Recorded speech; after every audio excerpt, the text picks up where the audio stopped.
What's good, sports fans? Are you ready to elevate your live entertainment experience? Well, let me introduce you to SeatGeek, an amazing platform that connects you to your favorite events while saving you money. With SeatGeek, you can easily find tickets for sports games, concerts, and so much more, all in one place. The interface is user-friendly, making it simple to browse and compare prices. And one of the best features is the interactive seating chart. You can see exactly where you'll be sitting and how much you'll be spending, ensuring you get the best value for your money. But here's the best part. Check this out.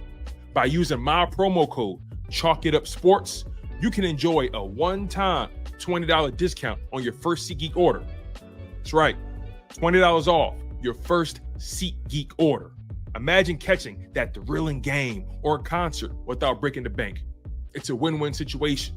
Plus, you'll be a part of a community of fans who eat, sleep, and breathe live events just as much as you do. So what are you waiting for? Click the link in the description to download the SeatGeek app today. And don't forget to use my promo code ChalkItUpSports for a one-time $20 discount on your first SeatGeek order. Get excited. Now let's get back to the show.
Yo, this is your boy, Tone DeShields II. You guys are locked in on your dose, a Philadelphia Eagles dose of Chalk It Up Sports, where no matter if we win or if we lose, we just got to charge it to the game. I appreciate the love, the support.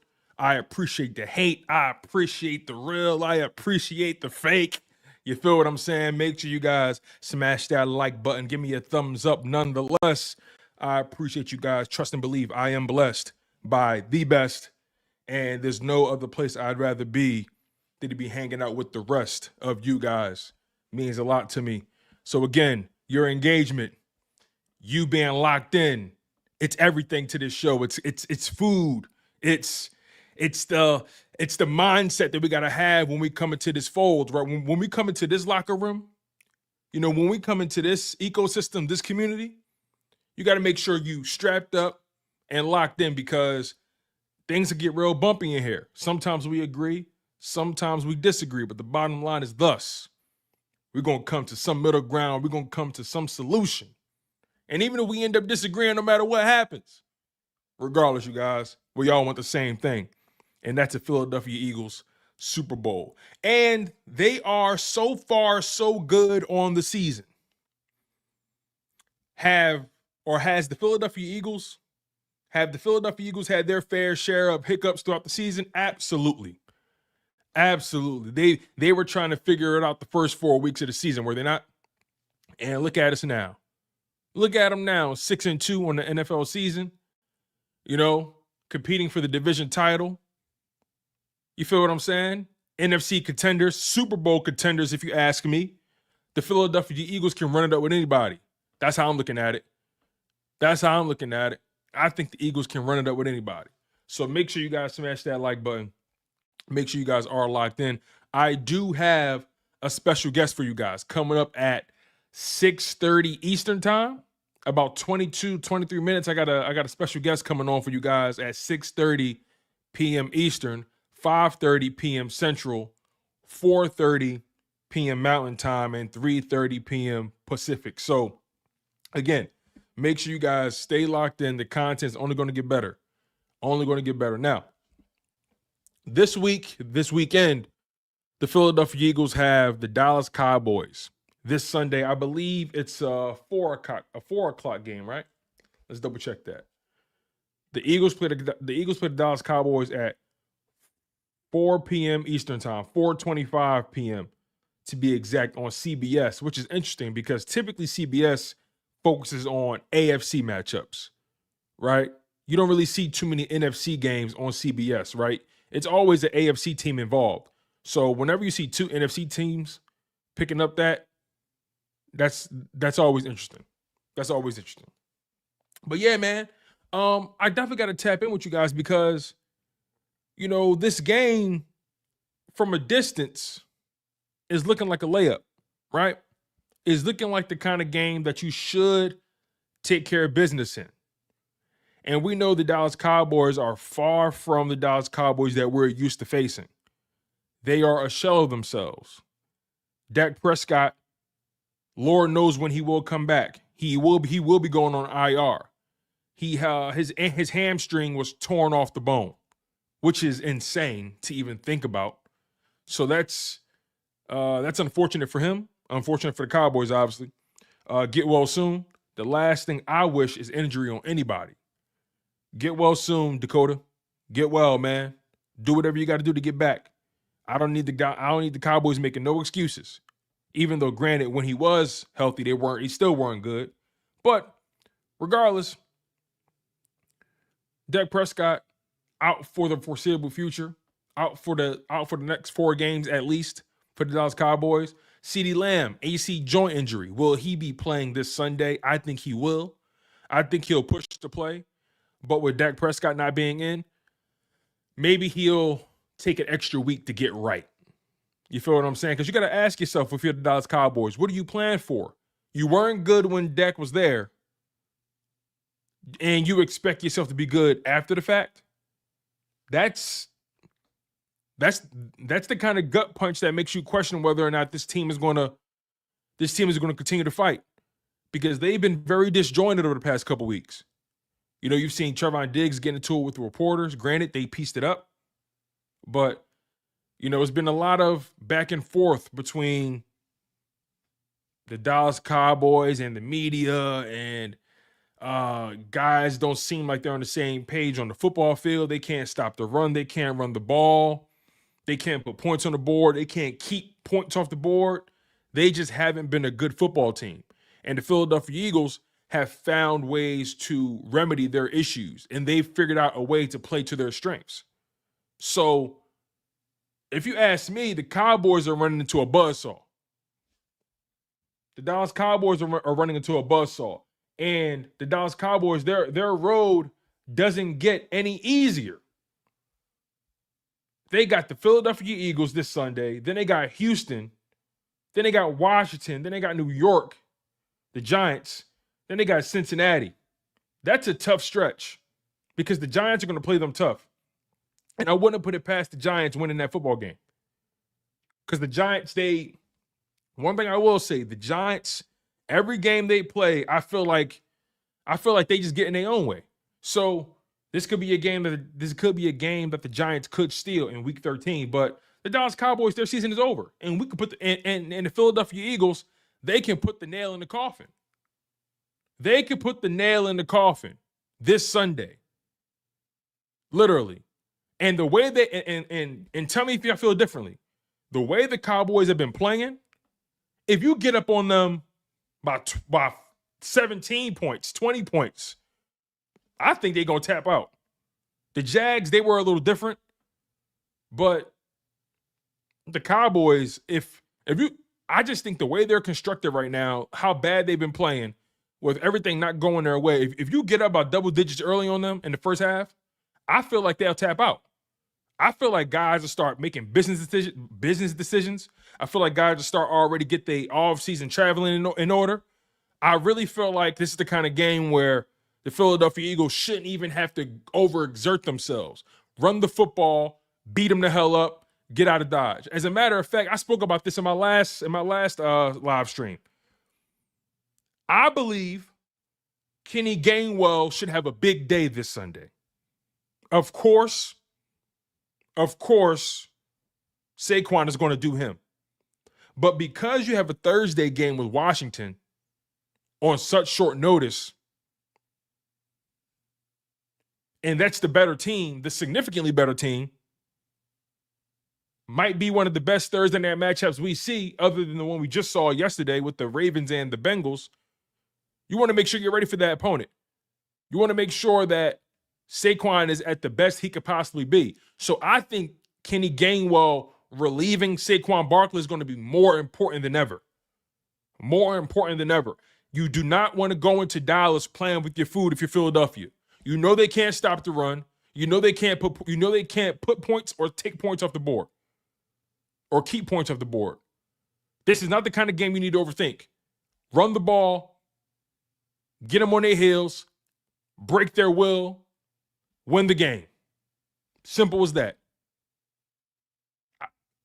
If I'm being honest, I don't think Saquon Barkley needs to have more than 15 rush attempts in this game.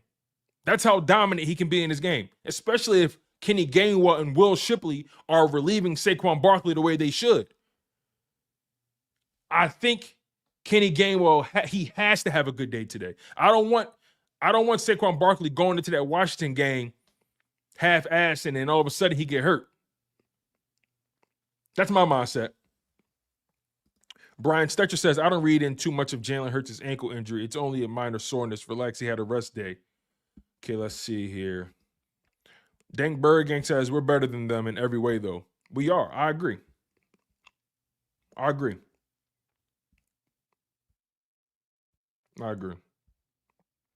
Fanny says they can't stop the run on any team. Facts. They can't stop the run at all. Dank Bergang says they kind of came back versus San Fran. But Dank, this is what they do. This is what they do. They get their ass kicked for 40 minutes, and then they want to finally start playing football in the 41st minute. By then, the game is over. The game is over. They do this all the time, so I don't take the Cowboys serious. They get their ass kicked for 3 quarters, and all of a sudden they want you to take them serious in the final quarter. Get the hell out of here. Fanny says they act like they don't even like playing with each other. That team is not together. The Dallas Cowboys, they're not together at all.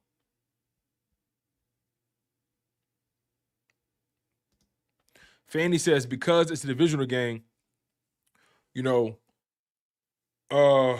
said the operative word is should, but they are shooting their own selves in the foot. Yeah, we should dominate them. Jamal Harris says, time to talk spicy, Tone. We cannot spare them. We got to take their soul.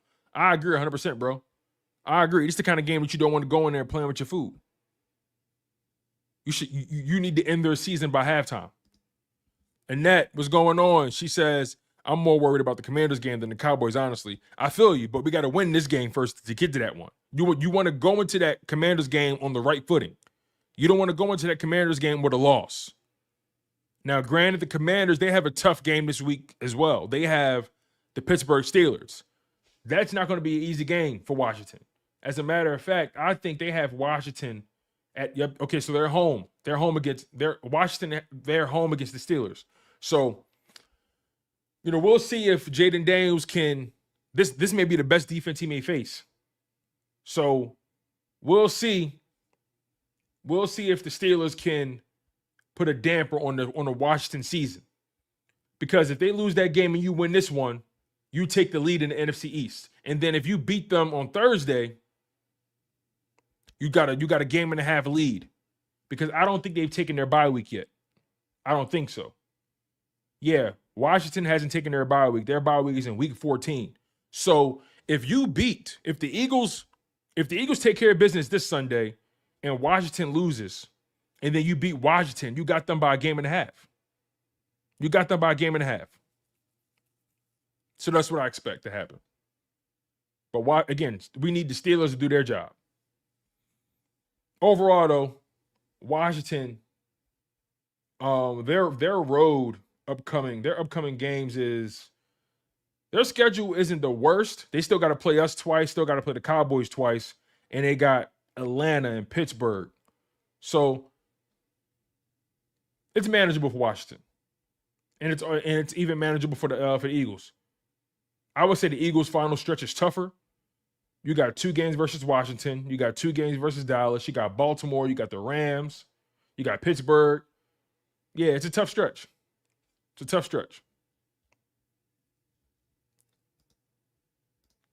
K.O. the Green says, fourth game where we should win handily, but Nick is the great equalizer. Yeah, bro. Nick Sirianni is somebody that we really got to keep our eye out for. Make sure you guys stay locked in. I have a special guest coming on in about 10 minutes. Can't wait for that guy to come on. I'm really looking forward to it. So make sure you guys stay locked in. You guys are tuned in to Chalk It Up Sports, where no matter if we win or if we lose, we just got to charge it to the game. I'm your humble host, Tone DeShields II. I appreciate you guys locking in. Bruce Banner says, come on, man. Y'all crazy. I can't read that. Fanny says, Washington hasn't faced a real defense yet. The Steelers will show us who the Commanders really are. It'll be close. That's a good point. That's a good point. Washington really hasn't faced a really good defense. The closest they came to playing against a good defense may have been, I really can't say, because Baltimore's defense isn't what it was last year.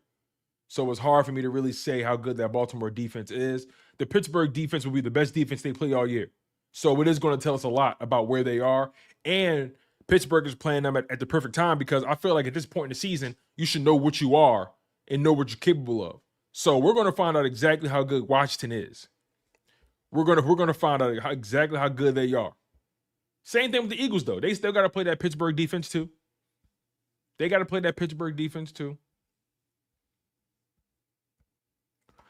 Jerome Anthony says, as long as Avonte Maddox doesn't play, we're winning.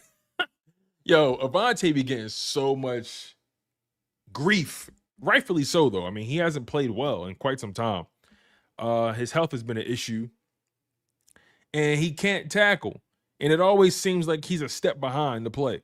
So I can't really get mad at people for having a gripe with Avonte Maddox, or for anybody just growing disenchanted with the player. He has been a bit frustrating to watch. And then when you see how good Cooper DeJean has been playing, you see the drastic difference in just their skill set. You see the drastic difference in their ability to play the position. Cooper DeJean looks more natural doing the task that we had Avonte Maddox doing. It always seemed like Avonte Maddox was trying to overcompensate when they had him in the slot. I look at Cooper DeJean and he just looks natural. Everything looks like he knows where to go. He knows what angles he needs to take. He knows how to tackle in every situation. He just never looks surprised doing his job. And Avonte Maddox, he tends to look surprised a lot. Fanny, she says Avonte plays scared because he's injury prone. Just my guess. You know, I hate to put that on a player. I hate to question a guy's toughness, or question if he's playing scared or not. But you can't ignore his injury history and how it's affected his style of play. He plays fast, he plays physical, and he's just not strong enough. He's not built to play the style of football he's used to playing. Brian Stetcher says Jalen Hunt is going to play, I think, this Sunday. They say he'll get more snaps.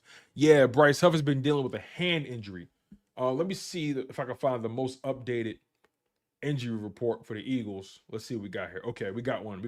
We have the Friday injury report. Let's bring this on the screen here. Make sure you guys smash that like button. That like button is currency.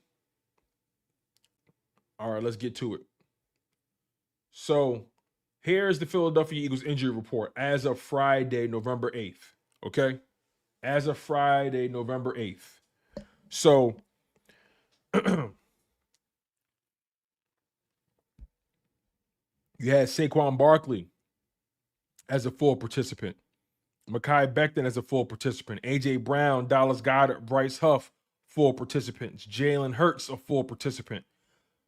Fred Johnson, full participant. Cam Jurgens, full participant. Darius Slay, Aniyah Smith, Devontae Smith, Nolan Smith, full participant. Josh Sweat, Jeremiah Trotter Jr., Ben Van Sumeren, a full participant. So the Eagles are getting healthy at the right time. Obviously, you're still missing Jordan Mailata, and your offensive line is not going to be complete without Jordan Mailata. But as of right now, as of Friday, November 8th, everybody has been a full participant in practice. Ben Van Sumeren has kind of been in between because he's been dealing with a concussion. And I know some people were concerned about Jalen Hurts not doing too much practice, I think yesterday or the day before. But, you know, you gotta you got to stagger these guys, practices. Like you got to keep these guys healthy, right? We're at that point in the season where things start to add up, the ticky-tack things start to happen. It's important for Jalen Hurts and Saquon Barkley to be as relaxed, as healthy as possible. As healthy as possible. That's why I keep going back to Kenny Gainwell. I know this is an underrated storyline that people probably don't care to talk about, but I'm going to talk about it, and you're going to hear it here. Kenny Gainwell's reps are so important. He needs to be able to relieve Saquon Barkley as we get deeper into the season. From this point on, we're in week 10 now. We're more than halfway. The Eagles are 6-2. We're at the halfway mark of the season. We're at the halfway mark.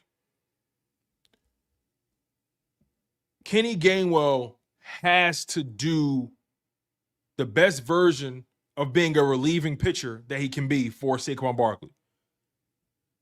Because you don't have any more buys.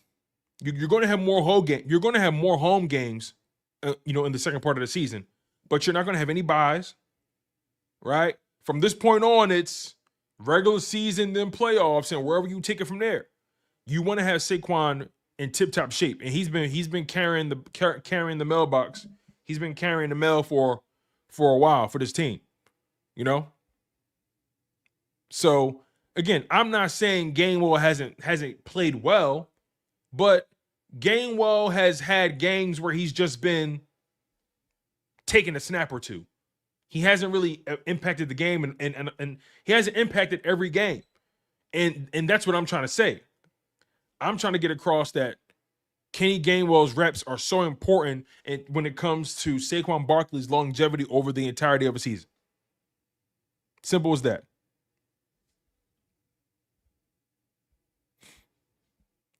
Philly 007 says Gainwell hasn't had over 400 plus scrimmage yards since 2022. And it's so funny. 2022, what year was he in 2022? What was that, his second year in the league, something like that? Third year in the league, if I'm not mistaken.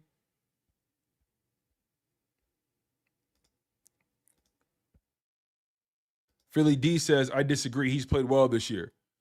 You're missing my point. I'm not discounting what he's done. I'm talking about what I need him to do going forward. Let's talk about last game. Last game, he was a non-factor. He was a non-factor last game. All right, let's not guess here. We got the stats right here. Let's not guess.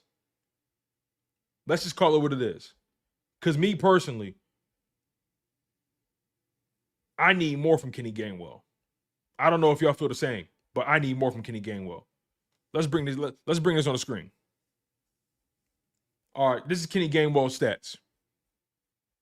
Because I need more from him personally. These are Kenny Gainwell's stats from the previous 5 games.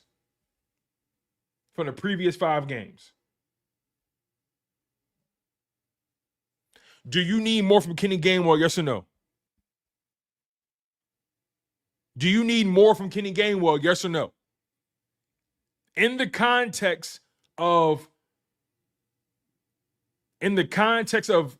elongating Saquon's season. Yes, he's running harder, yes. But I watched that Jags game. He was a non-factor.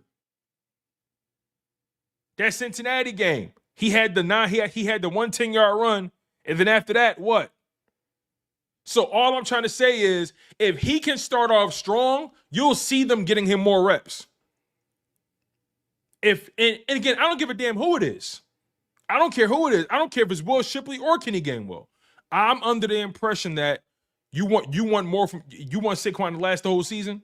Yes, keep feeding him, but Kenny Gainwell's reps have to be that much more important, especially over these next 2 games. You got 2 games in 5 days. You don't want to play with your food in Dallas. You want to use Saquon for what you need to use him for. Get out of Dodge. Hey, Kenny, Will, I need you to carry the mail. Will Shipley, Kenny Gainwell, listen, we're not trying to burn Saquon out into the 4th quarter. We got a game against Washington on Thursday. That's my perspective. I'm not saying Kenny Gainwell go get 10 carries but you notice in that Giants game, right? The Giants game, that's what I'm looking for. That's the kind of vibe I want. The way Kenny Gainwell came through in that Giants game. That's the perfect way I feel like Gainwell can be used. I don't even think Gainwell needs 13 carries. I don't think that. But I would love to see Kenny Gainwell average between 8 to 11 carries and average about 4 yards. Is it too much to ask Kenny Gainwell to average 4 yards behind his offensive line? That's all. And I know he's not going to get the opportunities like Saquon. I know he's not. I totally understand that. But, I just think over these next couple games, it's really important that Kenny Gainwell eats off of his opportunities. I really believe that. As a reminder, you guys, I do have a special guest coming on in a few minutes. He should be here any minute. So I appreciate you guys for locking in on the content. It means a lot.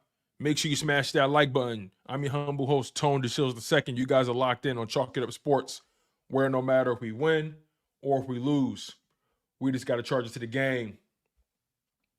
So again, right? Big game for the Eagles this week. You beat the Dallas Cowboys. You carry momentum. It's time to put them out there. It's time to put them out their misery. It's time to put them out their misery. Dwight Jones says, put Nick in the boiler room ASAP. Analytics, Jeffrey and Sons, let Kellen cook. He definitely can scheme players open. He's really good at what he does. I want to see Will Shipley get some run. He has more power than KG. I feel like Kenny Gainwell's been running with pretty good power. I didn't like his running in that previous game, though. But I feel like he's been running with some pretty good power. That's what I feel like. All right. So, you guys, I told you guys I had a special guest coming on. And you guys know whenever I bring a guest on, they're typically really, really good at what they do. More than good, they're quite frankly great at what they do. And, I consider this guy to be the best. You ask him, he'll tell you different, but I feel like he's the best in the business when it comes to reporting and covering and writing about the Philadelphia Eagles. That's just me. Doesn't get the credit he deserves. He's written for the Boston Globe, the San Jose Mercury News, the Kansas City Star, CBSSports.com. He's currently writing for Sports Illustrated covering the Philadelphia Eagles. You've heard him on ESPN Sports Radio, Yahoo Sports Radio, Fox Sports Radio, CBS Sports Radio. You also hear him on Jacob Sports. He's the face, and I repeat, the face of Burge 365, the epitome of journalistic integrity and objectivity. He is John McMullen. JM, how are you feeling, sir? Wow, you're going way back, man. You're making me blush. You're going way back to my syndicated columnist days. Of course, man. You put too much work in this game, John, for me not to acknowledge it, man. First of all, how have you been? We haven't spoken since prior to the season starting. So how are you? I'm doing well, interesting day at the NovaCare complex. Ankle gate enveloped today. So, there's always unforced error, as I would like to say. Yeah. There's always some sort of conspiracy surrounding the health of Jalen Hurts. I mean, there's been a conspiracy surrounding injuries in Philadelphia over the past few weeks. If you want to count the Sixers, I mean, it's just been a mess. But yeah, it would help if the Eagles were honest. They were for many years when Andy Reid was there, who showed and still continues to show in Kansas City. You can be honest about these things. No, nothing illegal about that. And when you're not, sometimes it bites you into what. But the bottom line is Jalen Hurts is healthy and he's going to play. So yeah. So let's stay there for a little bit, right? Let's kind of go through the injury report because.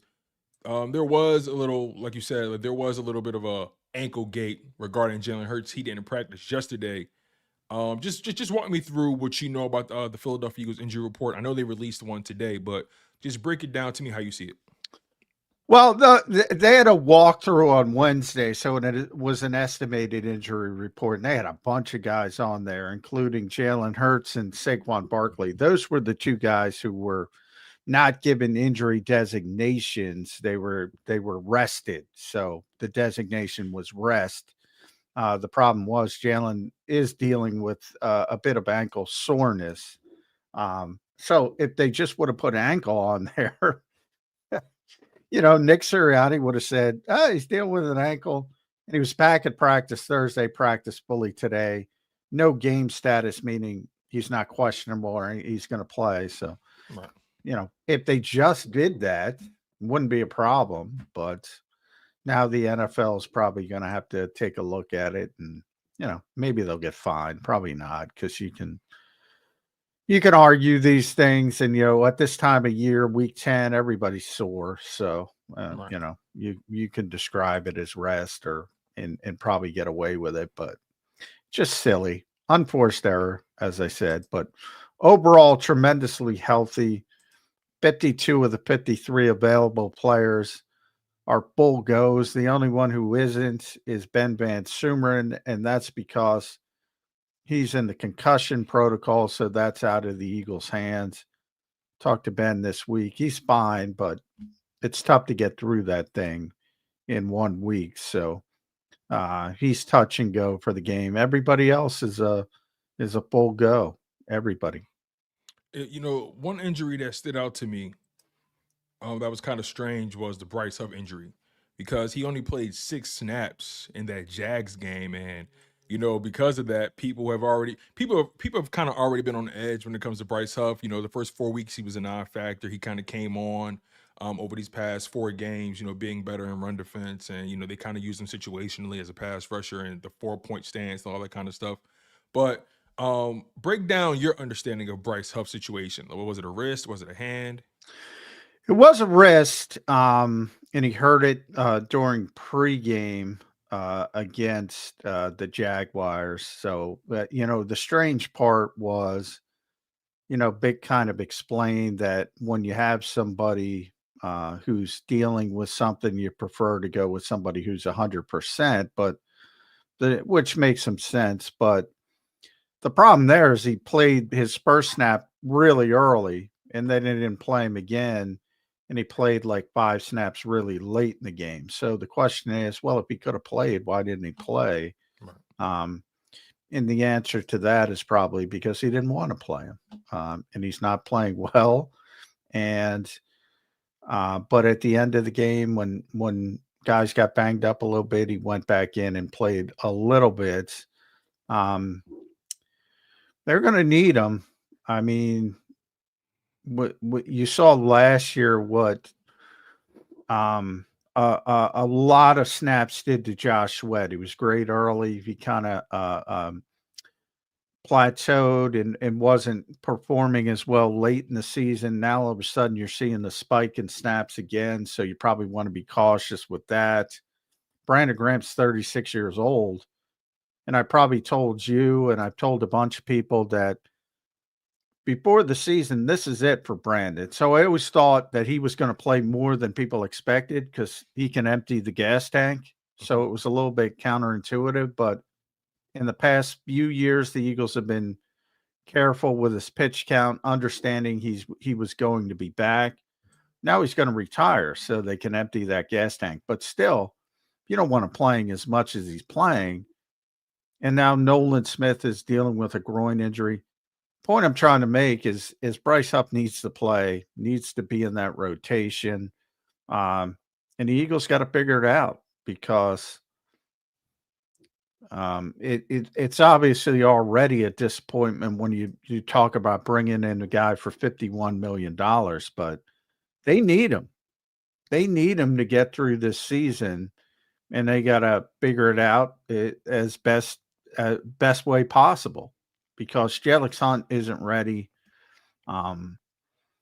as a young developmental player.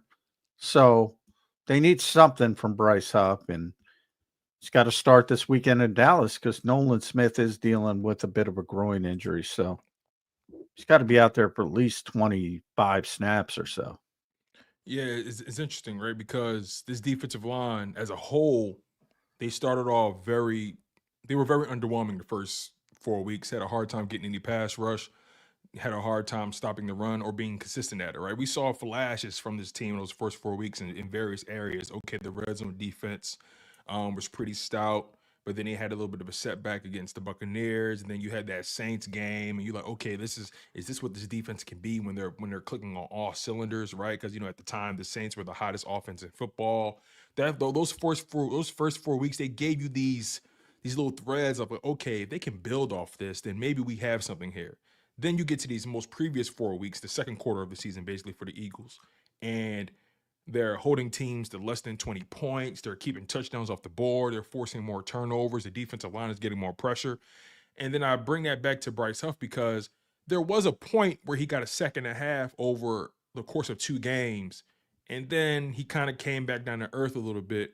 Give me your perspective on just how this defensive line has played overall. You speak on how much they're going to need Bryce Huff in the future. What do you think has been the disconnect for him? And then I guess you can kind of mirror that with how they've been playing as of late, as a group.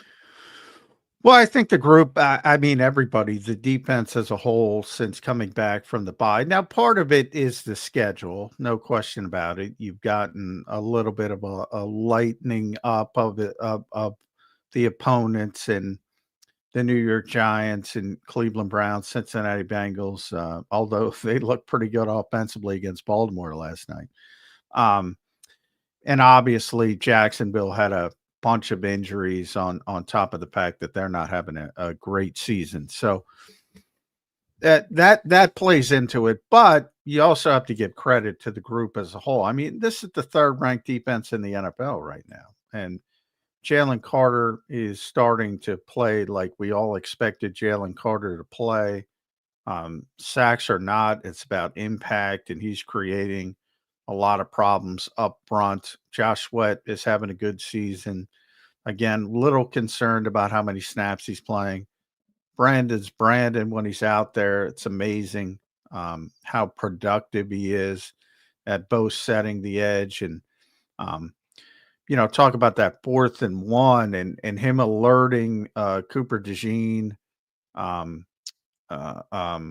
that, things were going outside the communication. You typically don't get communication from defensive linemen, but Brandon's been around so long.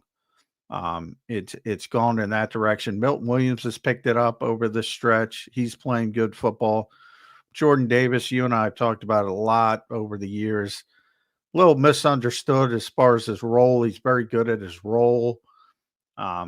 Probably a disappointment as the 13th overall pick because people expect more. But as far as being a run stuffer, he's very, very good at it. Moro Ojomo's taken a big step forward. Most of it's positive with the exception of Bryce Huff. But that's your high profile free agent acquisition. And when it doesn't work, it just looks bad.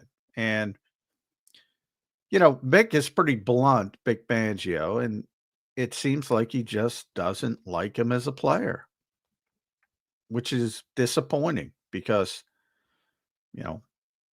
hey, if you want to move on, that's for the offseason. But right now, you're in a position to be a significant contender in the NFC, and you need to get as much out of them as possible, as much out of them as you can. And I think the Eagles need to double down with that.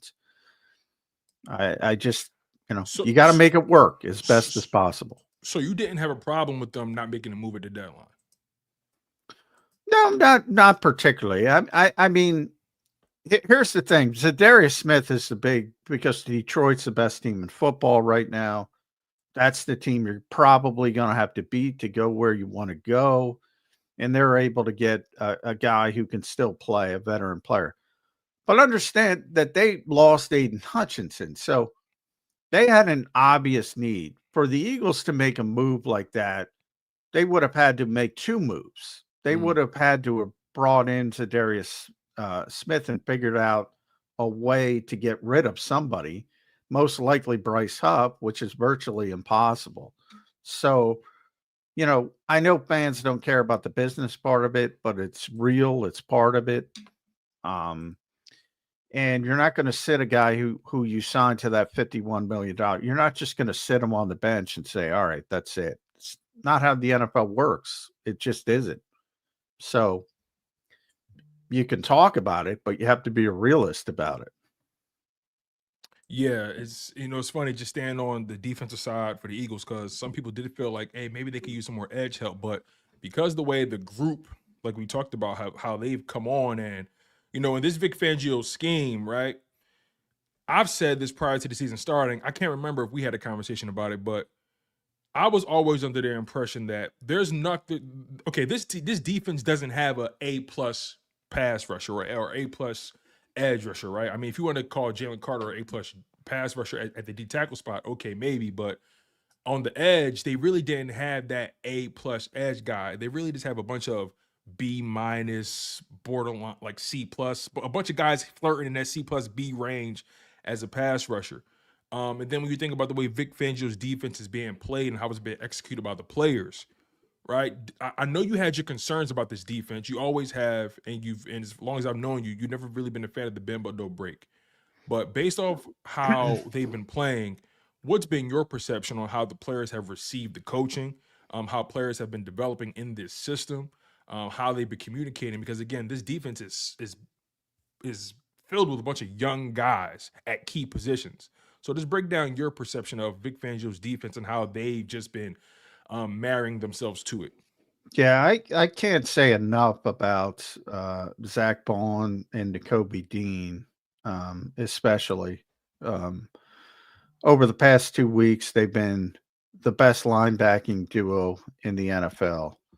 And you had your Zach's doubts, been, John. You and I both had our doubts about this. About well, that. I think everybody. I think anybody who didn't have their doubts about the Eagles line. I think if you look at prior to the regular season, doesn't matter who you look, this was a bottom 5 linebacking group, and that was what. Remember, everybody wanted Devin White to play.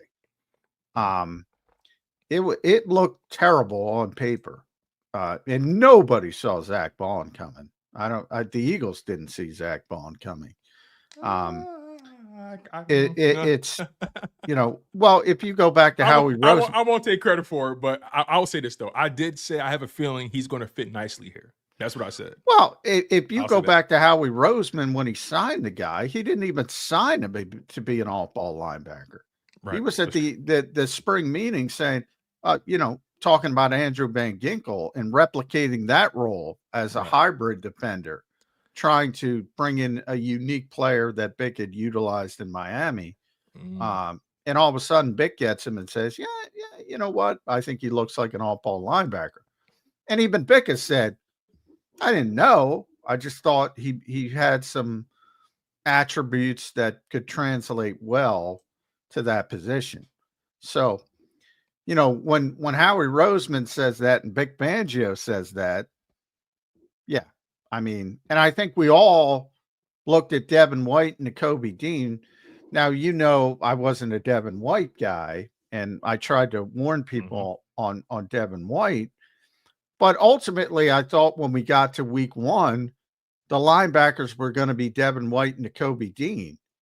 And Zach Bond wasn't even going to be a starter. And he's been one of the best linebackers in the NFL, in the entire league. And again, when I talk about nobody knew, the Eagles signed him to a $1.6 million contract. Nothing. Peanuts. Yeah, he's outperforming that. It's tremendous. Like, it's insane. Now we can make up to 3.5 with incentives, but even 3.5 is peanuts when you talk about a starting linebacker in the NFL. And we know the Eagles' history; they don't pay linebackers. So nobody expected this out of Zach Bond. And if somebody did and wanted to say, Tone, you did, you're being optimistic, to be kind. Because John, I was being so optimistic at that time. Yeah, it wasn't. When you sign somebody to 1.6, you're not expecting the second best linebacker in football behind Fred Warner. Call me crazy, John. Call me crazy, man. I'll wear it. And I don't expect it to continue at this level. He's had one bad game, the Atlanta game, and there's going to be some hiccups. But Nakobe's coming on. He's doing a good job, and that's good to see. And the 2 rookie corners have been unbelievable. unbelievable. Yeah. And Cooper DeJean, I love Vic Fangio. For people that listen to my show, know that I have tremendous respect for Vic. He's honest, which is rare. And I think he waited too long. I thought all that 20 days of missed training camp, who cares? That kid is unbelievable from an athletic standpoint, high football IQ. And that's when the Eagles defense turned when he got on the field. So you look at that back seven, which was supposed to be not good on paper coming into the season. It's been one of the best in the NFL.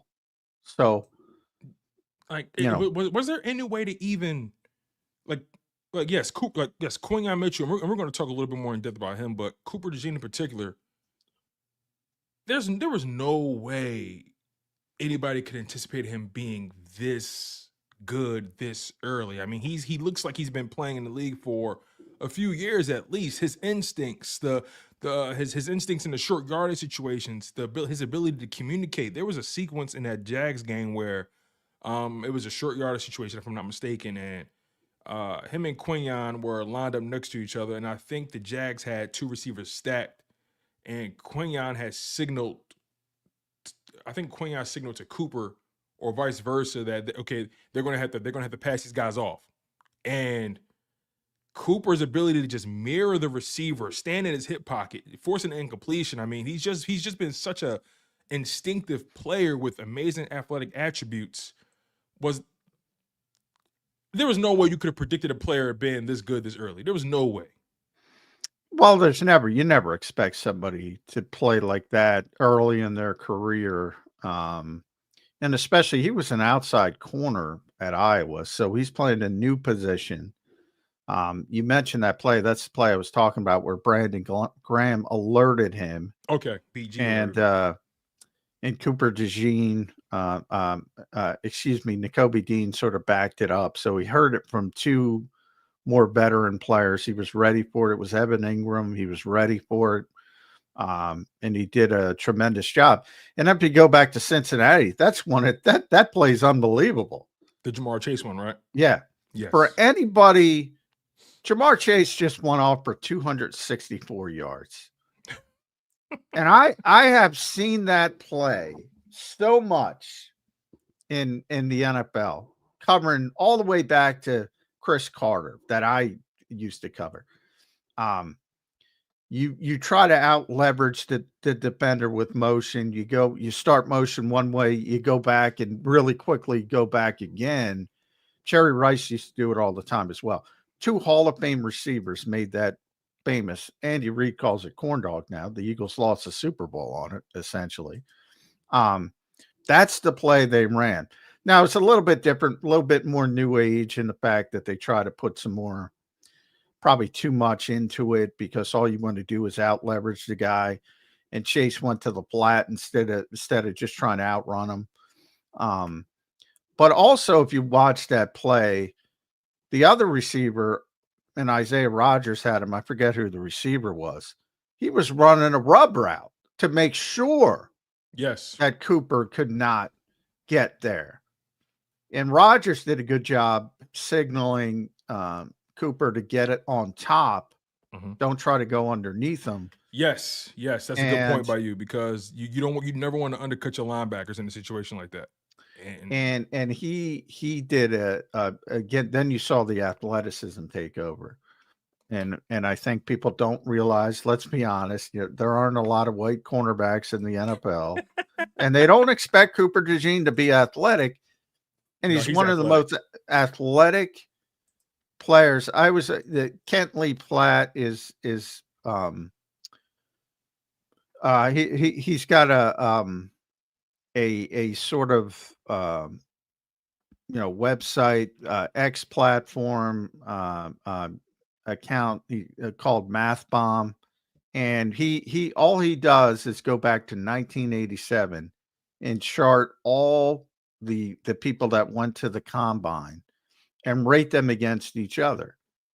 So, Cooper DeJean, the guy who people don't think is athletic, So if you go all the way back to, again, 1987, there's 2,469 cornerbacks who worked out at the combine.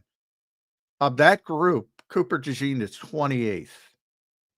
In terms of athleticism. Yes. Jeez. 28th. That's how athletic he is. And I say, all the people who don't think he's athletic, just go to YouTube, type in Cooper DeJean basketball, and you will learn how athletic he is. Yeah, his he has a rare combination of athleticism, size, ball skills. At that nickel spot, he just brings so much versatility and nuance to that defense. It's clear that the Eagles defense took a step forward when you added him. It's just that I didn't expect them to look that much different with him. No, with you him never. in the equation. And by the way, there will be bad games. Everybody has bad games. He's young. They're going to get tested. It's a part of it, right? It comes with the territory. But what you want is more good than bad, and you want to see learning. And I feel like I've been seeing learning from this defense week after week, especially over the past 4. Yeah, and Quinyon Mitchell as well is a high IQ player, and he's been tremendous as an outside corner. What do you say to people who say he gets beat more than people realize? He's given up yards, or he's benefiting from a system or a scheme. Oh, who cares? Of course, I mean that to me. That's always it. Quarterbacks don't succeed without playmakers. Like, oh, really? Duh. Thanks. I mean, yeah, if you don't have playmakers, it makes it more difficult. Yeah, that's what your job as a defensive coordinator is, and Vic does a good job of putting these guys in good positions. So I would say so. He's playing very well as a rookie. And yeah, he's given up some yards here and there. He's given up no touchdowns. He's given up about a 70-something passer rating, which is pretty effective in the modern NFL. And they were targeting him too. It wasn't like early, and that's part of it. Well, yeah, because if you have Slay on one side, Quinyon Mitchell on the other, it's obviously who you are going to test. And they've tested him pretty consistently, and he's held up pretty darn well as a whole. And then last week, you don't even have Slay, and it's Isaiah Rodgers held down the fort on his side, and Quinyon continues to play well. Now, again, you're going to be tested, really not necessarily this Sunday with the shape that the Cowboys are in, but then you have Washington on Thursday night. Then you have to go out to the Rams, who are healthier now, and Matthew Stafford and Cooper Kupp is back, and Puka Nacua is back. That's going to be a big test. And then you have Baltimore, which is that's the one. That's the one. You got the best player in the world right now in Lamar Jackson. And they scored, I think, 4 straight touchdown drives last night. I mean, they can run the ball, they can throw the ball. That's going to be a big test. Yeah, they're humming. You brought up Isaiah Rodgers briefly. Speak on the trajectory this Eagles team is going in terms of their roster depth, their young core. The Eagles have depth in all the right places: the offensive line, the cornerback position, the DBs in general, right? You got Sidney Brown, who's made plays on special teams, who's looking like he's just waiting for his opportunity. Just give me your perspective on their roster depth and their young core for the now and for the future. Yeah, I think it's pretty good, especially defensively. When we came to the trade deadline, I was like, if something comes by your desk and you can get an upgrade, okay, but I'm pretty happy with Isaiah Rodgers and Kaylee Ringo as backup players at corner. As you mentioned, Sidney Brown being back. I mean, the one player's not playing great on defense besides Bryce Huff is probably CJ Gardner Johnson. And you start to think, you know what?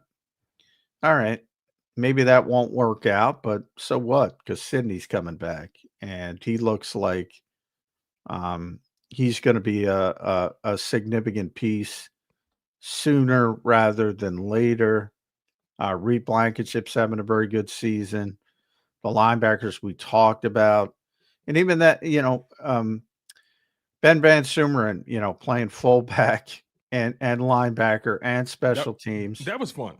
That was really Yeah, fun to see that happen because I give the Eagles coaching staff, in particular, I give Kellen Moore and Nick Sirianni credit for you suffered an injury at the tight end position. You knew Grant Cockatera couldn't block well. You knew Jack Stoll was limited in the passing game. So you tried to find the best way to blend all of that together without necessarily revealing your tendencies. And you find what you recall. Oh yeah, by the way, Ben Van Sumeren, he did ride up Nakobe Dean in training camp that one time. You know what? Let me let me see if I can get him out there, see if he can block. And I give credit to these guys for knowing their personnel, man. That's one of my favorite traits about a coach more than anything. Know your personnel. Know what they're capable of. yeah, and that's been coming far longer than people realize. It wasn't they were going to play Ben on offense. They were thinking about it since training camp. So he was when he first went to college at Michigan, he was a fullback. So we switched over to the defensive side. So that's been in the works for a while. Oren Burks is also veteran players, played a lot. Jeremiah Trotter Jr. is a young player they like. So they have depth there. We talked about the defensive front. And then offensively, Brett Johnson holding up against some difficult competition. I'm still a little bit worried this week if Micah's out there. Micah Parsons might be back.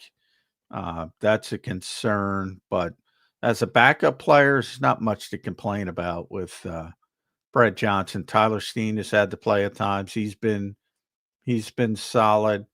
Grant Calcaterra, as you mentioned, has stepped up when Dallas Goedert has been out. The one issue you have a little bit is wide receiver, but hopefully that catch can get Jahan Dotson going a little bit. And then running back, I do think the Eagles should be a little bit more cautious with these touches with Saquon. I'm glad you went there, John. I'm very glad you went there because before you came on, that was one of the topics of discussions here. I was saying that, although watching Saquon has been exciting and it's been fun, he's added another element to this offense, that element we haven't seen in a long time. I think at the very least for these next couple games, Kenny Gainwell's touches, the Kenny Gainwell Will Shipley combo, however you decide to use those guys, their touches are going to be even more important between this game and that Washington game because you got 2 games in 5 days. That Washington game is clearly the one that you're trying to get towards. The Dallas game is appearing like a layup. You want to take care of business early in Dallas. You don't want that game to go and drag into the fourth quarter. You want Saquon Barkley on ice heading into that, in my opinion, going into that fourth quarter so you can go into that Washington game where it's him being the closest thing to 100%. He's coming off of his biggest game in terms of touches. I think more than ever, you got to get a lot out of Kenny Gainwell or optimize his touches somehow, some way. Yeah, I think you have to be more disciplined early in the game. So if you look at how a lot of people do it, you have to be disciplined. It might be, all right, third drive is going to be Kenny's. That's it. Don't deviate. And that's why I say early in the game, maybe every 3 drives, maybe every 4 drives is Kenny's. To limit some of those touches. And then if you get to the second half and it's a tight game in the fourth quarter, you have to do what you have to do to win the game. But right now he's on a pace for about 380 touches, which is, that's a lot if he stays healthy. And that includes 2 games where they were able to take him out, the Giants and Cincinnati. So it could be up in the 400s. And I don't know if that's sustainable long term. In fact, I know it isn't. If you look around the league, look, Christian McCaffrey's making his debut this week. It's official. You know, we all talked about what a great season he had last year. He's gone for 9 games the next year. Punishment at that position, unless you're Derrick Henry, who's built like Derrick Henry's built like he was woven from the best of God's fabric. I mean, and even I'm sure Derrick does not feel good at night, but right. He spends about $750,000 on his body each year to keep it as optimal as possible. And Saquon's obviously a tremendous physical specimen as well, but has he exceeded expectations for this offense, Saquon Barkley? Oh, no doubt, running the football, no doubt. Because I know, if my memory serves me correct, I know you're always funny about going for these big name running backs, but based off of the way the Eagles play, right? Well, that's the thing. Here was my deal. Every time we were talking about this, and Eagles running backs and linebackers are the two positions they have typically devalued in recent years. There's always been outliers at running back that the Eagles would have gone after if the opportunity was there. Most notably, Christian McCaffrey in 2017. They were going to draft him. He went at 8. They were at, I believe, 13. Didn't make it to him. They were going to draft him, which has, been once Albert Breer, I've been talking about it for years. Once Albert Breer said it last year, everybody seems to believe it now. But anyway, they were going to take him. Bijan Robinson. They weren't going to take Bijan in the top 10, but if he started to ball, they would have considered moving up to get him in the 20 range, somewhere there, because they really like the player. Generally, so the Eagles have always had outliers where they think at running back could help them. And you heard it with Saquon, but it always has to do with the passing game. That's what sets them apart. And if you heard Howie talk about Saquon, they called him a weapon. He hasn't really done much in the passing game. 2 nice plays, the wheel routes, Green Bay. And it's the really, other wheel. It's really been in the run game for him, but I mean, he's had his moments in the passing game, but when you really look at the numbers, he hasn't really been the most. Hasn't been really involved in the passing game that much, with the exception, very nice wheel route against Jacksonville and the wheel route week 1 against Green Bay on the other side of the field. That's been it. Really, that's been it in the passing game. And he had the big drop against Atlanta that they'd be 7-1. So it really hasn't worked out the way they thought it was going to work out, but it's worked out better than they thought it was going to work out because he's been so effective in the running game. And their whole thing was, well, he'll be better closing out games than Miles Sanders and DeAndre Swift. I mean, he's been spectacular in the running game. And that's where it has exceeded expectations, to say the least. 3 Offensive Player of the Week awards in 8 games. He had 3 in 6 years with the Giants. Where were you when it seems like this moment is it's etched in sports history now? Where were you when the backwards hurdle took place? I was in the press box. Now talk to me. He's done it. It's always interesting. There's certain guys, and Sheil Kapati, I give Sheil credit. He explained it better than me. I've been trying to explain it for years. There's certain guys, I got to cover 2 of them, Randy Moss and Adrian Peterson. There's certain guys that all their peers, and Saquon's one of those guys, just because of his physical ability and, a Jimmy Snuka-like backward leapfrog. You don't see that. And I'm sure you saw the clips of his teammates and all. Everybody was just like, what? So you it's can't even quantify that. So NFL players are like the 1% of the 1%. And when they're awed by an athlete, that means something. And they're awed by Saquon Barkley. Micah Parsons is like that. Another Penn State guy. Going to get the Penn State people all excited. Michael Vick was like that. People were in awe of Michael Vick. Aaron Donald was like that. Very, very few people awe their peers. He's one of those guys. Wow. Watching him play has been something special. I mean, just seeing what he's done for the offense, seeing what he's done for Jalen Hurts' efficiency.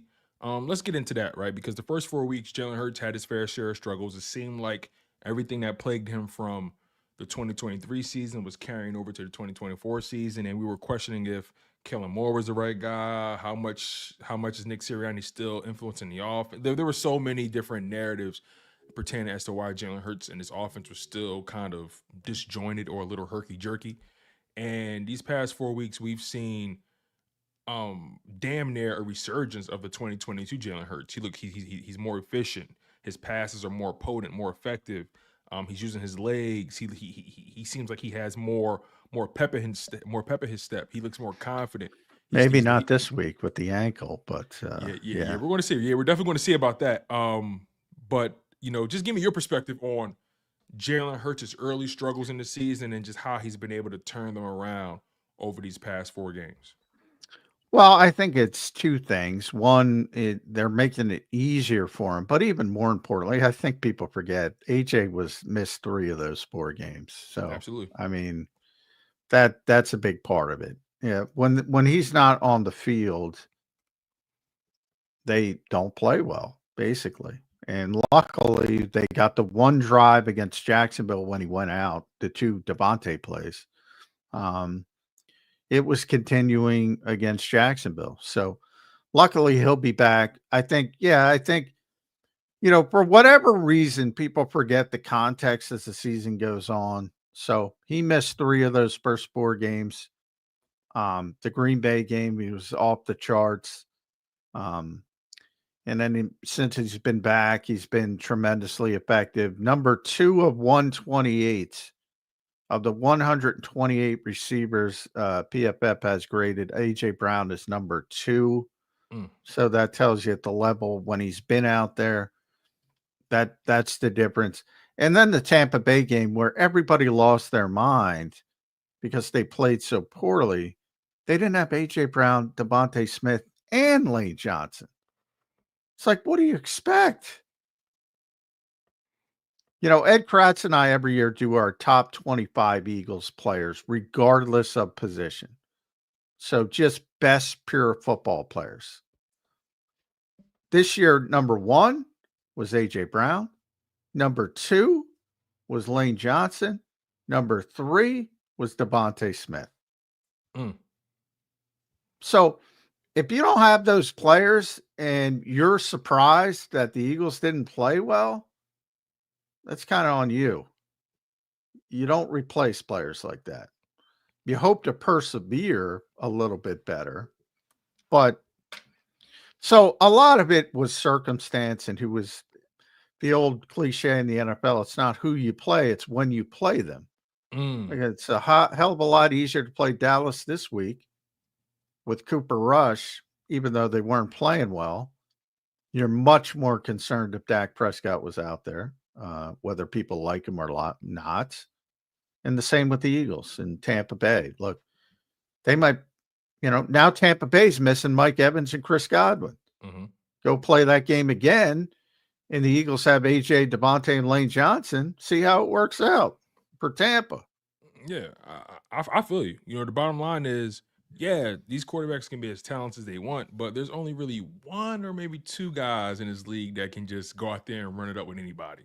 Other than that, if you're not Patrick Mahomes or, I'll probably throw Lamar Jackson or maybe Josh Allen in that category. It's only really 3 guys in this league that have proven to really get it done with just some. And even you see the difference. Kansas City wins a different way now. Of course, now they yes. win. In my opinion, I think they're more defensive centric. Yeah. That's what I'm saying. They don't put up big offensive numbers. Right. Sometimes they do, but not consistently.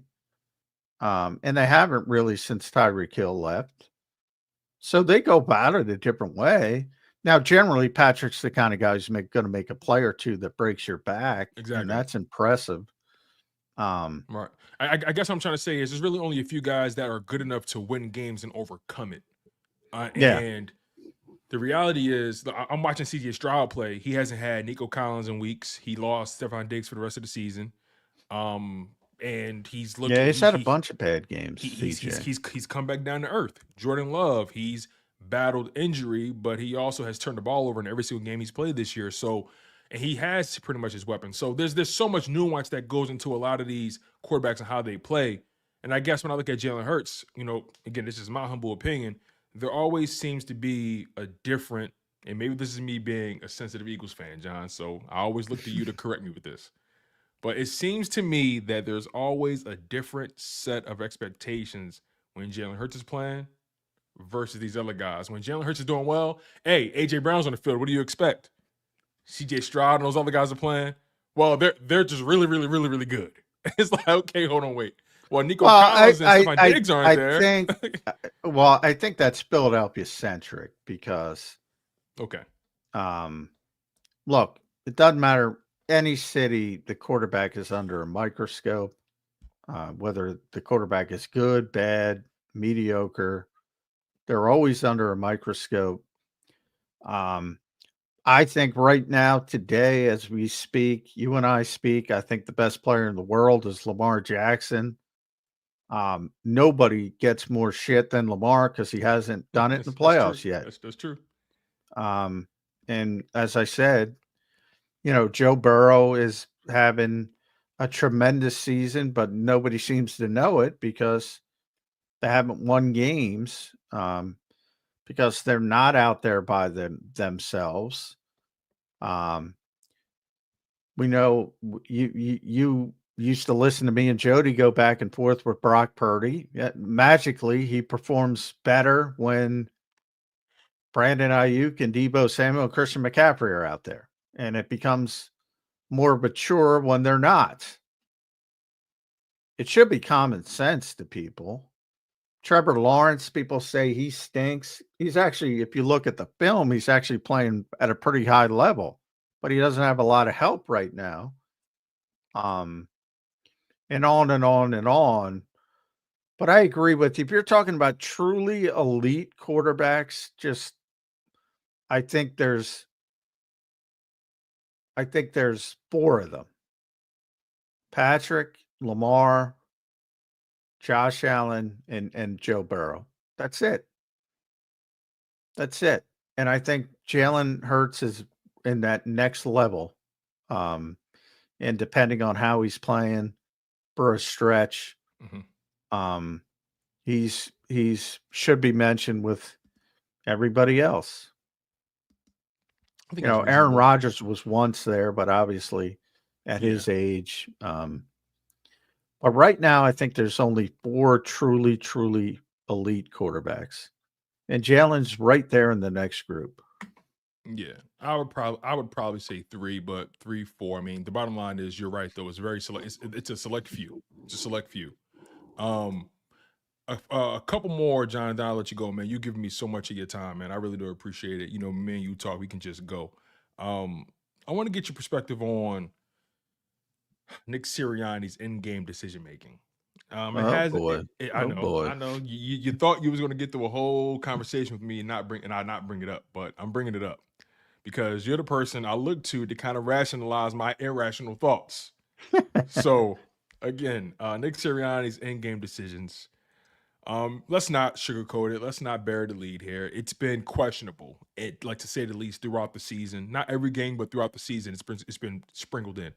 Give me your perspective on how his in-game decision-making has been criticized. Do you offer any criticism towards it? What's your overall perspective on how his in-game decisions have affected wins and losses? Yeah, coming off last week, and I spent way too much time talking about this because I swear to God, we didn't talk about the game for 3 days. because everybody was so incensed at Nick Sirianni. And, I try to explain this. I've tried to explain this for years.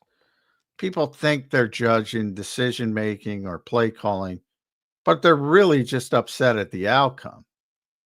And sometimes, you can make a good decision, get a bad outcome. Take Nick Sirianni out of it. Cincinnati last night, that was the right decision. They were leaking oil defensively. They'd given up, I think, 4 straight touchdowns or whatever it is. Go for the 2. Go for the 2. Go for a win. They're not supposed to be in that situation. And it didn't work out for them. And they got kind of screwed because Joe Burrow got hit in the face and there was a holding penalty on the same play. So they blew 2 calls on the same play. But you can't control stuff like that. It was the right decision. And they didn't get the good outcome. But the whole thought process behind, if you make the right decision, the more times you do that, the more good outcomes, the better odds you have to get that good outcome. And that's been the Eagles for 30 years. And it was interesting. Joe Banner came to my defense today or yesterday. I forget, when he tweeted it out. And this is what Joe tweeted out. So annoyed by people that make a note every time the Eagles are aggressive and it doesn't work, without noticing all the times that being aggressive has been a huge part of their persona and has led to huge success going back 30 years. Aggressive organizations win. Joe's 100% right.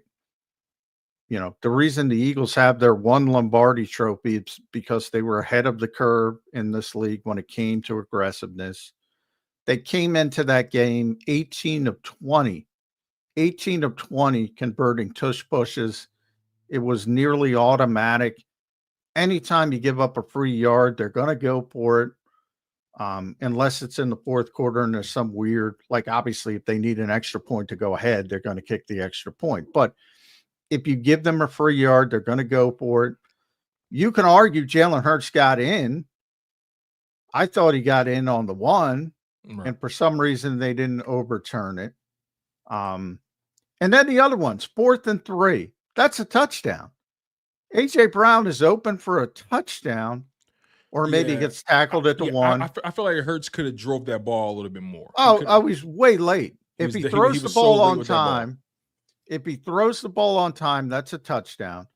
Now, the one issue I had, the 4th and 1, boy, it was really 4th and inches. Yes, and then they did that was it the bootleg or something? It was some kind of weird, And they went away from the tush push. They should have just tush pushed it, but because of their lack of success earlier, they got a little bit spooked by it.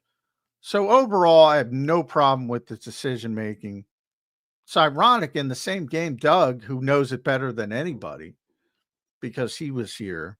And I should also note that, by the way, if you hate Nick Sirianni, that's fine. But understand this is an organizational decision, as Joe was trying to explain. It started with Joe Banner.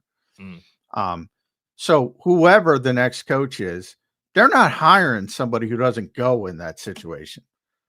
If somebody jumps offside on an extra point, and you want them to kick the extra point again, well, get ready to be disappointed whether Nick Sirianni's here or not. That's an organizational belief. Even if you make it and you got the points already, take the points off the board and get 2. They look at, I mean, you're 1 yard away and you have the tush push. Has anybody noticed how successful that play has been? Why would you assume that it wasn't going to be successful after watching it be successful for as long as it has?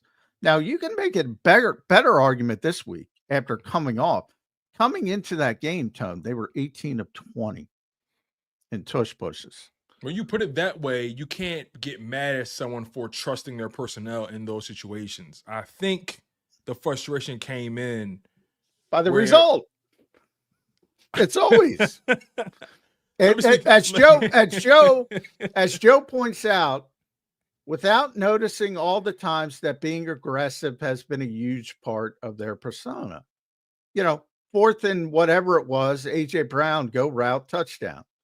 But don't you Nobody was believe? complaining about that. But don't you believe that there are moments where you just, hey, take the points? Yeah. If you're down 6. Were there any moments in that game where you said to yourself at least once, hey, Nick, just take the points? No. I think that's a loser mentality. Look, Xander, Xander Krause all week, he's like, in the second quarter, he's talking about making it a 3-possession game. I said, you don't even think about that stuff in the second quarter if you're a good team. Now, if it's the fourth quarter, yes, and it's going to be a 3-possession game, but they wouldn't go for it. There's this mentality that they're always going to go. No, if they're down 6 points, right, and they score a touchdown in the fourth quarter, and it's a tie game, and they're kicking the extra point, and somebody jumps offside and gives them a free yard, they're still going to keep the extra point. They're not going to go for it in that situation. But in the second quarter, no, they don't give a shit. You think they're sitting there, this egomaniacal team with all this hubris is sitting there saying, oh, we're not going to score again against the Jacksonville freaking Jaguars at home? We got to take this to a 3-possession game. You don't want it. So where do you draw the line then? Again, this is a very compelling conversation because you do believe there are moments where, hey, you do take the points, but at the same time, explain what in the fourth quarter, right, you start thinking about possessions and it changes. But in the second quarter, so you start drawing the line between recklessness and aggressiveness in the fourth quarter. You don't start drawing it into the fourth, or like I don't even think about anything like that until the fourth quarter. Okay. Before I can respect that. I can respect that. You look at Cincinnati. They were up 7-3 against the Eagles. They had a 4th and 2, I believe, inside the 10-yard line to make it. They could have made it 14-3 if they went for it. Right. They settled for the field goal. Loser mentality. If you don't make it, you got the Eagles all the way backed up. They got to go 92 yards or whatever. That's the worst case scenario. And if you do make it and punch it in, it's a completely different game. And who knows what happens? You got them really on their heels at 14-3. They probably start to panic a little bit, go away from the running game, yada, yada, yada. One-dimensional. Who knows what happens? Loser mentality. Doug Peterson, who knows better than anybody. He's got the Eagles leaking oil. He's got a 4th down at the plus 49. Doug Peterson in Philadelphia goes for that because he's forced to by the organizational philosophy, basically. And he laid up. He laid up, didn't go for it, punted the football. That was the big drive. That was the big Devontae Smith drive. And lost him the game, essentially. You bring up good points because at the end of the day, right, you want to continue to do what got you there. You don't want to change your stripes at the wrong time. And, one could argue, the Eagles were so aggressive in 2022 leading up to that Super Bowl. And then when things got real tight, when things got to the point of no return in that Super Bowl game, Nick got passive in those final 2 quarters. Yeah. So and that turns into the Kadarius Toney. So it's a catch-22, like you said, right? People are judging results. You damned if you do, damned if you don't, right? We criticize Nick for being aggressive, all the time, but then that same mentality wins you Super Bowls, like we saw with Doug Peterson, right? And not having that mentality can lose you one, like we saw with Nick Sirianni. So you can't win worth for losing, and vice versa. Yeah, I maintain, obviously the most famous Super Bowl play for the Eagles is the Philly special. Great point, because that was a 4th down play. That was a 4th down, but I'm not even talking about that. The strip sack obviously was the 2 plays that people talk mostly about, but the Philly special was obviously in the second quarter. But so it's not as important. The biggest play in that game was 4th and 1 when they converted. Nick Foles kind of slid step converted to Zach Ertz. Yes. Because if they would have punted that football, the way that game was going, and I talked about this with Frank right after the game. I'll never forget it. I probably told you the story. Frank said after the game, Doug's a freaking superstar. He doesn't curse. So he used actually flipping, I believe he said. Right. And to go there, to have the and ultimately they went down and scored. Frank's belief was if they punted, New England was going to go, and the game was over. And I'll admit, there are moments where you're watching a football game and you say to yourself as a spectator, don't give them that ball back. If you're smart, you're not giving them that ball back. Your defense is leaking oil. You do not want to put them in a situation. Perfect case in point, and then we can close the show here. Case in point, Tampa Bay versus Patrick Mahomes and the Chiefs on, what was that, last Thursday or what game was that? Was that last Thursday? Yeah, they didn't go for it. They should have went for it. Instead of going for the 2 points to win the game, because you had that defense on the ropes. They were leaking oil. You had an opportunity to catch them off guard again. And instead, you put your team through another 5 minutes or another 6 minutes of Patrick Mahomes, and you never see the ball again in overtime. Those are those moments where you have to have the feel, the pulse of your team, the pulse of the game. And in that moment, Todd Bowles did not. Whereas though Doug Peterson, that 4th and 1 situation on your own 49, he did feel the pulse of that game. He knew what he saw throughout, from quarter 1 to quarter 4. Yeah. And Joe's right, and that's why I brought up Joe Banner. Aggressive organizations win. The Detroit last year, and people say, well, they lost in the NFC Championship game. They did. And it bit them in their ass. But people don't understand. First of all, how long has it been since Detroit's been in that position? They're in that position because of the way they played all season. Mm-hmm. And by the way, they're the best team in football this year because they play that way. And it puts so much stress on the opposition. And the funny thing about Eagles fans, Tone, they want to blow out their chest when the tush push is working. How many times have you heard it's 1st and 9 for us? I'm tired of it, John. I'm tired of the play, to be honest with you. Good or bad? Well, I'm with you. And by the way, I think the Eagles should just spread out people now because people are too focused on it.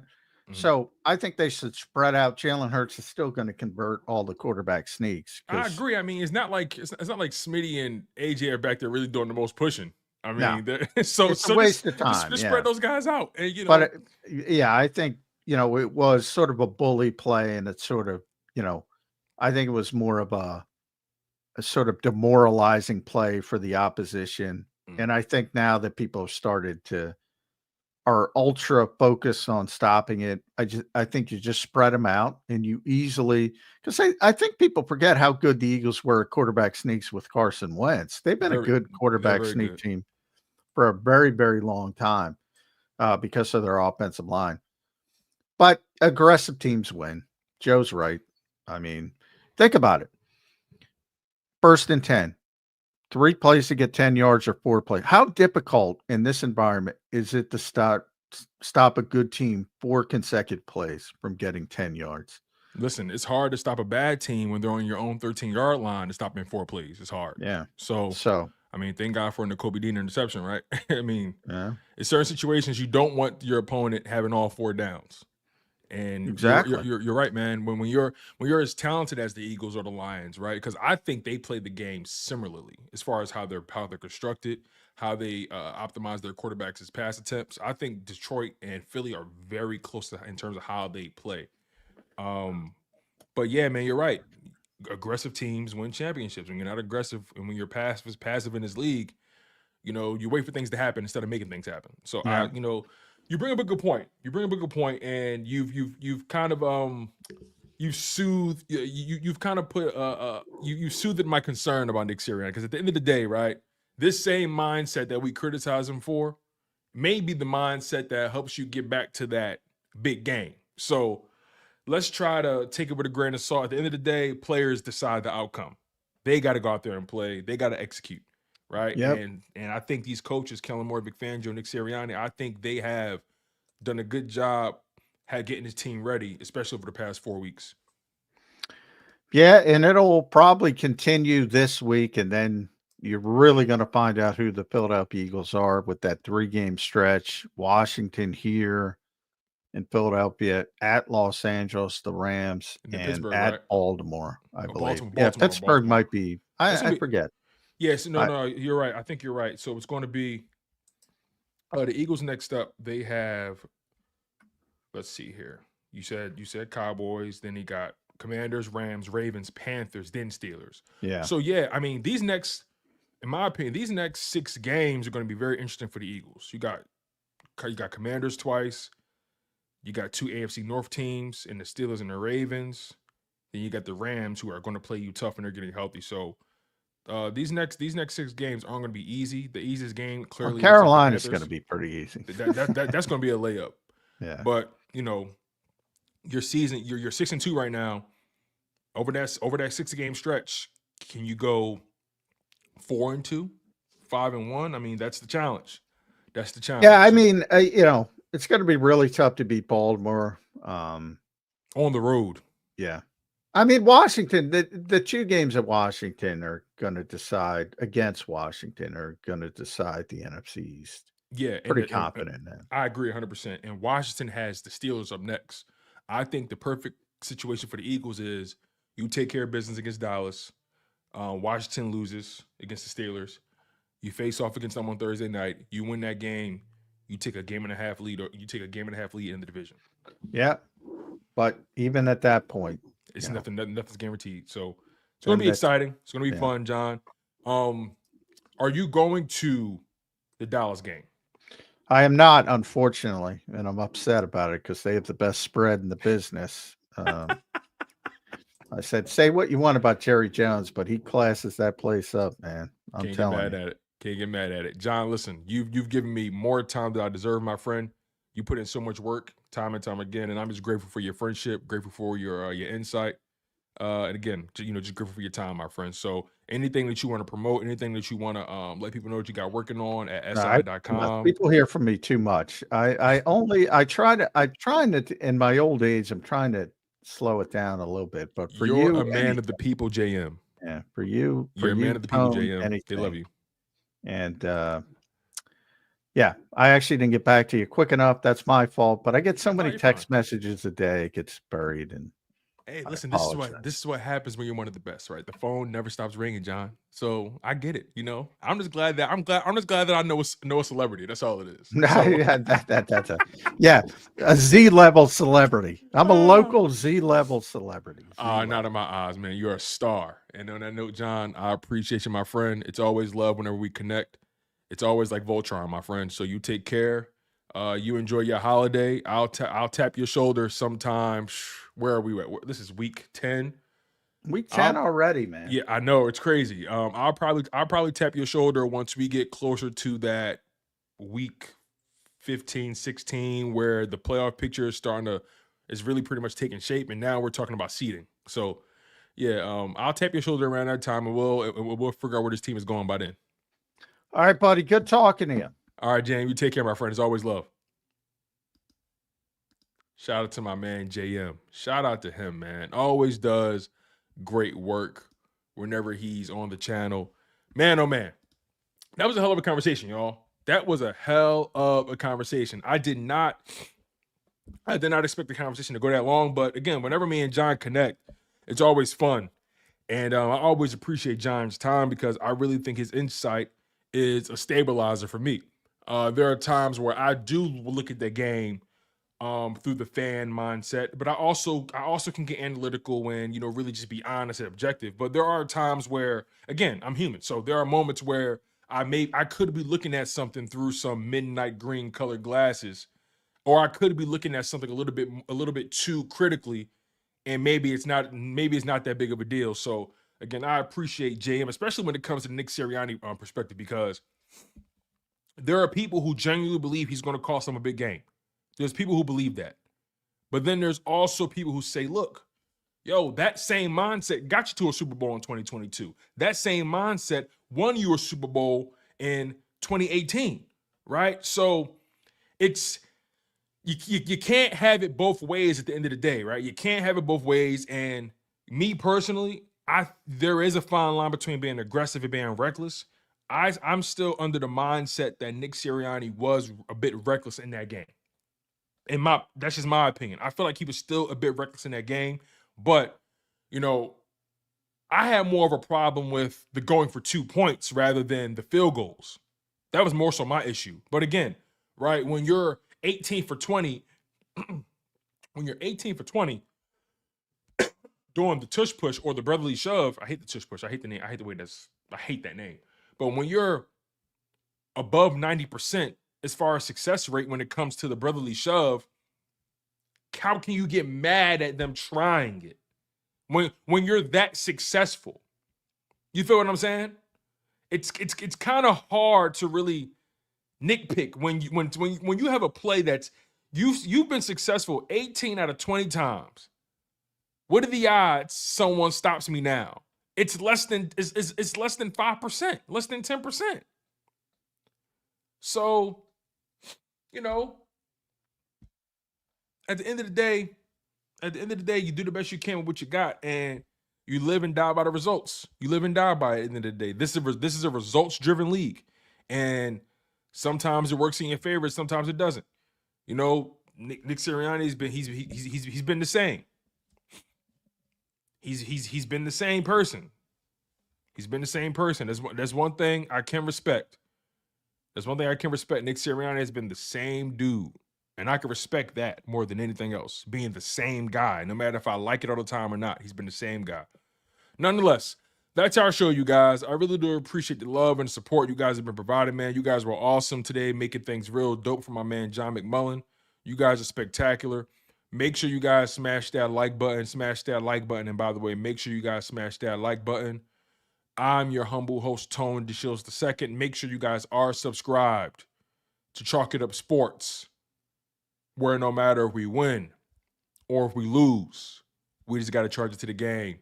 And we out of here.